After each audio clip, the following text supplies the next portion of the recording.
Olá, bom dia, muito bom dia. Hoje, dia 12 de junho, dia dos namorados. Tomando um cafezinho aqui, ó, na caneca da minha namorada. Aí, ó, que legal. A caricatura dela. Você pode ter uma dessa. Pergunte-me como. Seja bem-vindo. É muito bom poder receber você aqui nessa manhã para nós meditarmos na palavra do Senhor. E o texto para a nossa meditação hoje se encontra em Mateus capítulo 13, versículo 44, que diz assim, ó. Vamos ver o que diz aqui. O reino dos céus assemelha-se a um tesouro escondido no campo. Certo homem, tendo-o encontrado, escondeu-o novamente. Então, transbordando de alegria, vai, vende tudo o que tem e compra aquele terreno. Esse texto aqui da palavra de Deus, essa parábola, ela fala sobre investimento, um grande investimento. Uma coisa muito comum que era da sociedade antiga era o fato de esconder coisas preciosas na terra. Fazer um buraco e guardar documentos, escritura de terreno, dinheiro. Às vezes não queriam se colocar isso na mão das pessoas que trabalhavam com dinheiro, nos bancos, né? Às vezes não se queria colocar isso na mão dos bancários, então se colocava isso em algum terreno, abria um buraco e jogava, colocava dentro de um vaso e colocava ali, guardado, né? Por exemplo, em 1948 foi achado aí os escritos de Qumran, né? Que foram os manuscritos de Qumran que estava dentro de um vaso, num buraco, na cidade de Qumran, vários fragmentos das escrituras sagradas dentro de um buraco, uma caverna, assim, um buraquinho. E um pastor pegou uma pedra e jogou a pedra para o cachorro dele buscar, e a pedra quicou, caiu dentro de um buraco e fez um barulho de fragmento de uma tigela quebrada, um barulho assim. Então ele ficou espantado com o barulho que fez, aquele barulho oco, e ele correu no buraco para ver o que tinha. Então ele achou um vaso cheio de fragmentos de textos sagrados, como Isaías, várias partes do texto. Isso aconteceu em 1948. São os famosos manuscritos do Mar Morto. Então era muito comum as pessoas pegarem as coisas, colocarem em vasos e enterrar. Quando Jesus, por exemplo, falou assim: não ajunteis tesouro na terra, em que o ladrão rouba, a ferrugem come, a traça come. Não, quando ele fala juntar tesouro na terra, está muito ligado a essa questão mesmo, de fazer um buraco no chão e colocar. Nesse texto que a gente viu aqui, a gente percebe o seguinte, Mateus 13, 44, para quem chegou depois. O reino dos céus é semelhante a um tesouro escondido no campo, numa terra. Então, havia um tesouro escondido na terra.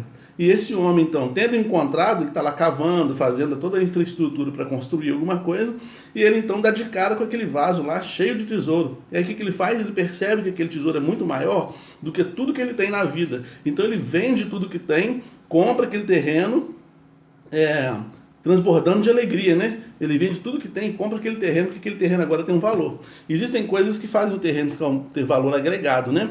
Por exemplo, eu estava conversando com uma pessoa, muito amiga minha, que falou o seguinte, que ele está para comprar um terreno, um grande terreno, e tem água mineral nesse terreno. Quando ele chegou no banco e falou assim, eu quero fazer um empréstimo para comprar um terreno. Aí colocaram algumas dificuldades. Aí quando ele falou assim, nesse terreno tem água, tem fonte de água mineral. Então ele falou, nossa, isso valoriza muito o seu terreno. Entende? Então o texto aqui fala sobre investimento, pessoas que têm condições de investir. Existem pelo menos 3 tipos de investidores, né?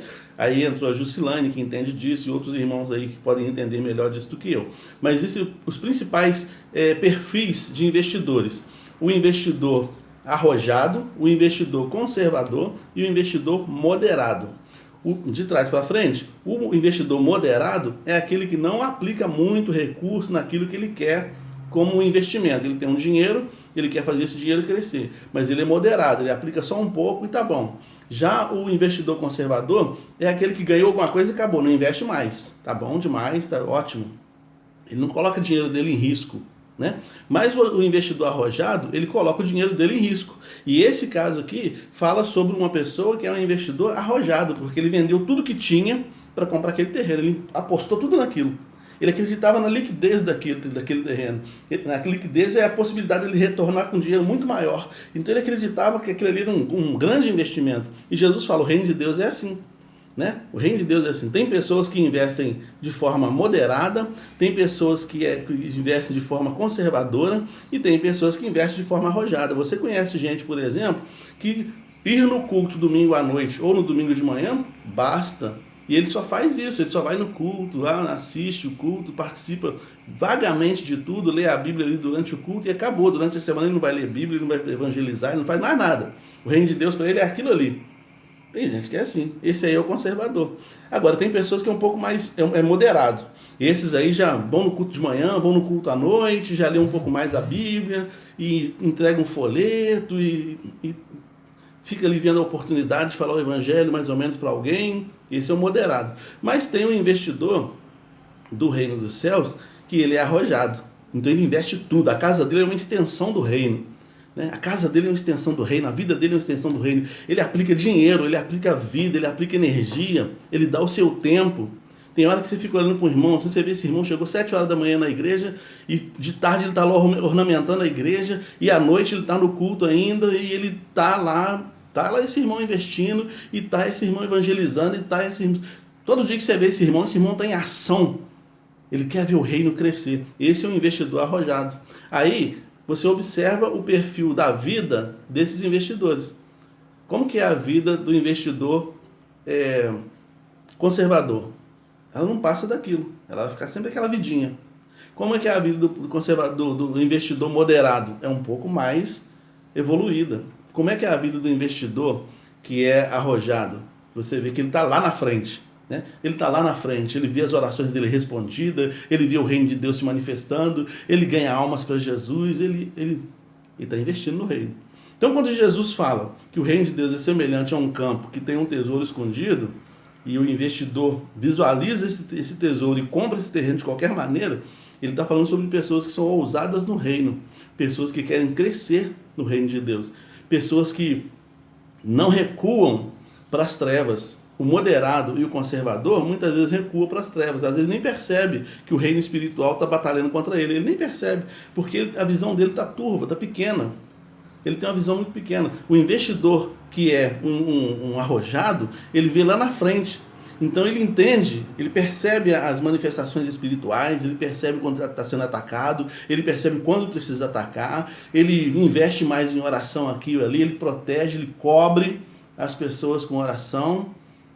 Ele é alguém que realmente está trabalhando para o reino de forma arrojada, de forma bem brutal mesmo, né? Então Jesus fala, olha, se você quer guardar um tesouro, então guarda no céu, não guarda na terra não. E aí eu volto a dizer para quem não estava no princípio, naquele tempo era comum as pessoas guardarem coisas de valor na terra, literalmente. Então ele fala, não ajuntem tesouro na terra, onde a traça, a ferrugem consome, o ladrão rouba. Era realmente fazer um buraco e colocar ali para não deixar o dinheiro na mão na mão de bancários. Então muitas pessoas que tinham algum recurso, às vezes até escritura de casa, documento importante, textos sagrados, fazia um buraco, colocava aquilo num vaso, fechava aquele vaso e colocava enterrado no chão, né? Para ele, depois de muito tempo, passar aquilo para frente, aquilo ficava bem guardado, bem seguro ali, né? Então Jesus fala, não enterra não, inclusive fala sobre enterrar talento, né? Não enterra o talento não. Não é, por isso que está escrito não enterrar talento. Então não enterra o talento não, coloca para fora, investe, coloca o seu talento para funcionar, coloca ele para rodar, coloca a máquina para girar, né? Para que o reino de Deus ganhe e você seja abençoado, né? Então pensa nisso. Pensa o quão bom é investir no reino de Deus.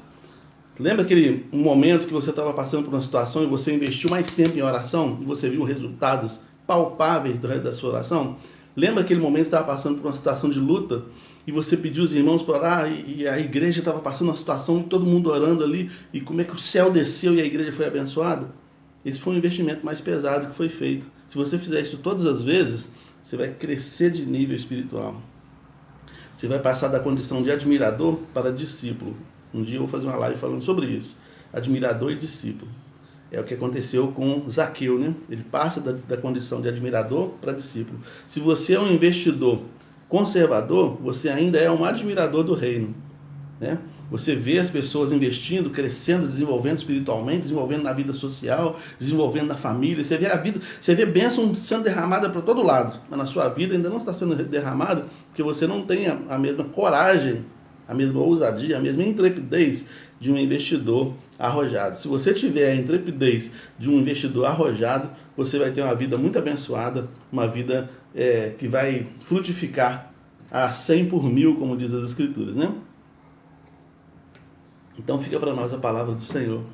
Vamos orar agradecendo a Deus por essa oportunidade e pedir ao Senhor que nos dê esse espírito de intrepidez, de ousadia, né? Desculpa, eu nem te ofereci café. Se quiser tomar um cafezinho, pode mandar um zap aí que a gente marca, tá bom? Senhor, obrigado pela tua palavra, obrigado pelo teu cuidado. Perdoe os nossos pecados e aplica a tua palavra aos nossos corações, em nome de Jesus. Amém. E ainda, ó Deus, na verdade, pedimos pela Mônica. Abençoe a vida da tua filha poderosamente, em nome de Jesus. Amém. Que Deus te abençoe, irmã Ana, Jusilaine, Flávia, todo mundo aí. Deus abençoe a vida de cada um de nós, que sejamos bons investidores no reino, né?